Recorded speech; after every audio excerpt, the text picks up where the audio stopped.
Welcome back, folks. So today I've got another one of these Heathkit design experimenters. This time it is the ET3200 digital design experimenter.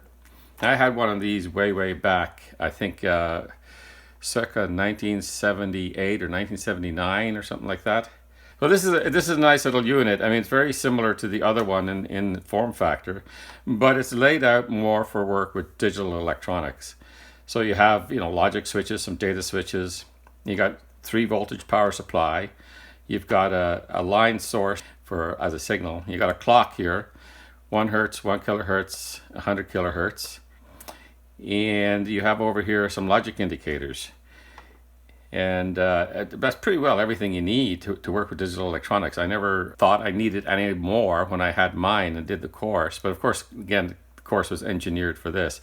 But I've used this quite a bit since when I put together little logic circuits. And it basically gives you everything that you need. That, a meter, and a scope, and you're pretty well set. It's almost like a little lab here for doing digital electronics. Of course, you need some little jumper wires and things like that. But yeah. So let's have a look inside. Got the cover is already loose on it here. We'll have a look inside.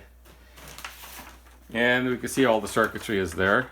Now, when I got this one, I had to change this resistor here to get the clock to work out more or less correct. I mean, I didn't have exactly the right value, but there was 15K in here, and I put in 10K in order to get it a lot closer.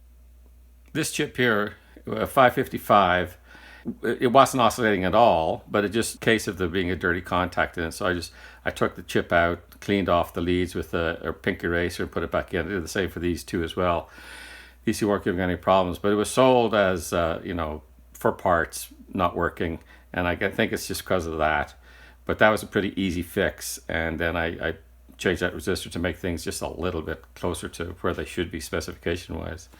So let's have a quick look here at the schematic for it. Here you got the power supplies. Now, I never did quite understand why they didn't use integrated circuits for the plus 12 and minus 12. I guess it's to give the builder the experience of building with transistors, but they don't really go into a lot of the theory behind how these power supplies work. So that kind of left me, even when I built it way back then, because this is 7805. I could put in a 7812 here and a 7912 there, and gotten away with a lot less circuitry. Yeah, but okay, so they have what they have. But there are a couple of tiny little issues with these two power supplies, the way they are. With no load on them, they tend to oscillate a little bit. But that kind of oscillation kind of goes away with even 1 or 2 milliamps. But if you had a very, very small load on them, like in the microamps range, they'd oscillate and give you some trouble. Now, both of these supplies will supply 100 milliamps, and the 5-volt supply 500 milliamps. Then you have over here, you have these logic switches. These are momentary switches, and they're debounced using a NAND gate flip-flop. So we've got two 7403 open collector NAND gates in here, which they use for all the different functions that they need for. So it's very simple circuit design. And you've got these logic indicators here. These logic indicators are driven by these Darlington transistor pairs, which gives them really, really high input impedance and very tolerant of what goes into them. So you can put 12 volts into them and it doesn't really bother them. And let's see, what else do we have here?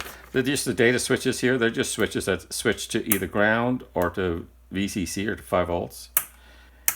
And they're not debounced at all, but they don't have to be if they're just going to be used for setting up data.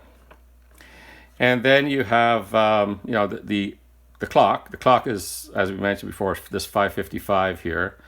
It is just a normal 555, even though it's got this Heathkit part number on it. So it can be replaced with a standard 555 if it ever happens to go. And you get 1 hertz, 1 kilohertz, and 100 kilohertz, as we said before. You get both the clock and the inverse of the clock. And same with these logic switches. You have the switch and the inverse of the switch. It's very nicely done. I mean, it was a very simple kit build. Didn't provide me with much trouble to build it, as I recall. And let's have a look underneath to see what the circuit's like underneath there. Just pop these 2 screws off.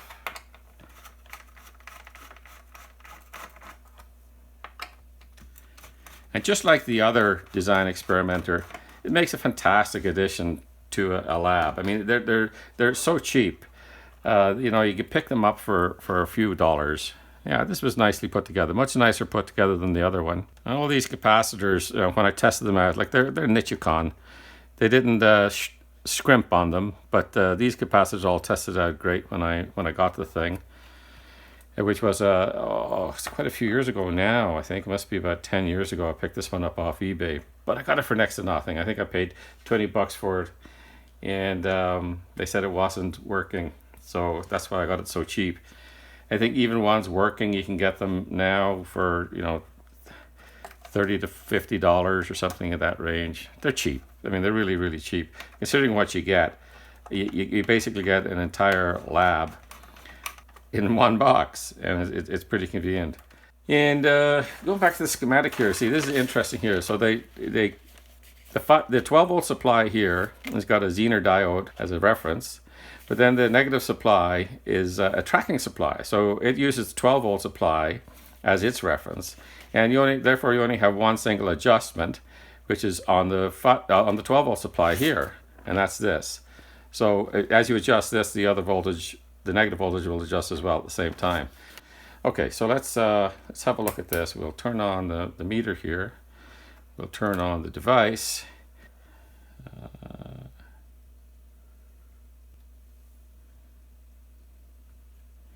Okay, get much closer than that. And what do we have over here? Okay, so if we set this one up to 11.98, so 8.3. Yeah, that's a good spit.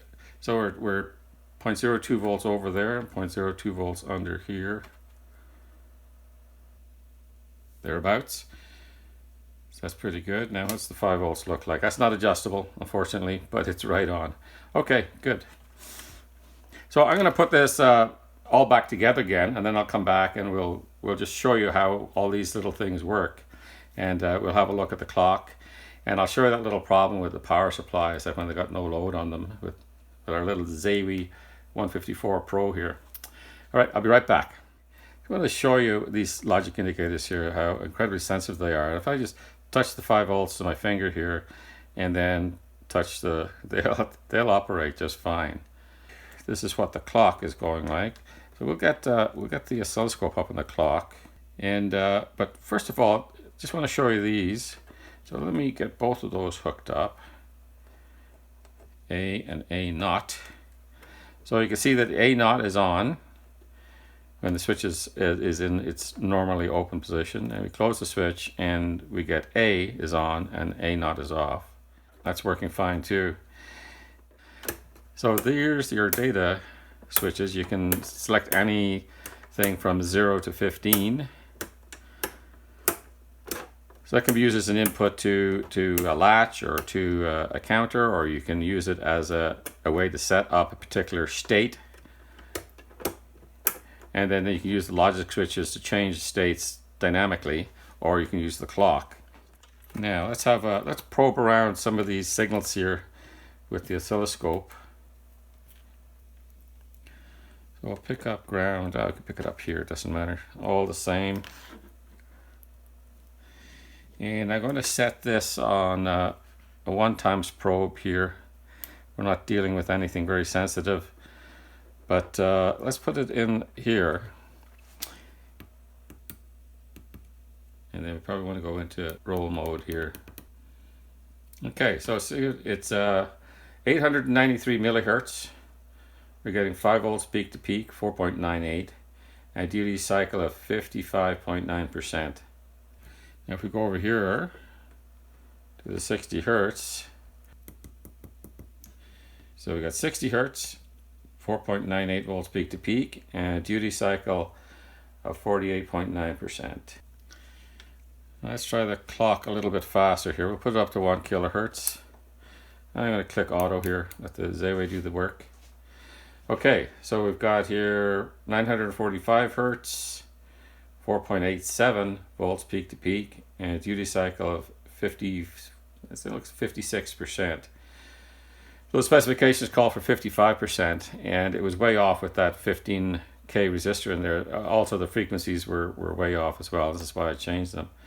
Let's go up to 100 kilohertz. Again, we'll use auto mode.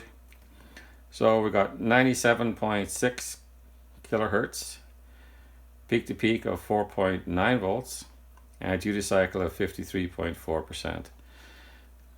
It's all pretty much within spec as far as I'm concerned. I mean, the specifications on this don't exactly give you tolerances, but you know, considering what you're using, a 555 as your oscillator, I think this is as much as we can expect. Now, I'll show you the interesting stuff with the power supply. It may take me a second or two to set that up. Okay, so here we're on the plus 12 volt supply, and you can see here we're getting about 2.3 megahertz of oscillation. We got no load on it right now. Peak to peak 691 millivolts. So that's kind of significant. Now, if we put a little load on it, so I've got this, I think I got this set up for a 2 milliamp load. That drops down significantly. And it's gone. Now we could look at the minus 12 volts. You got a similar situation over there.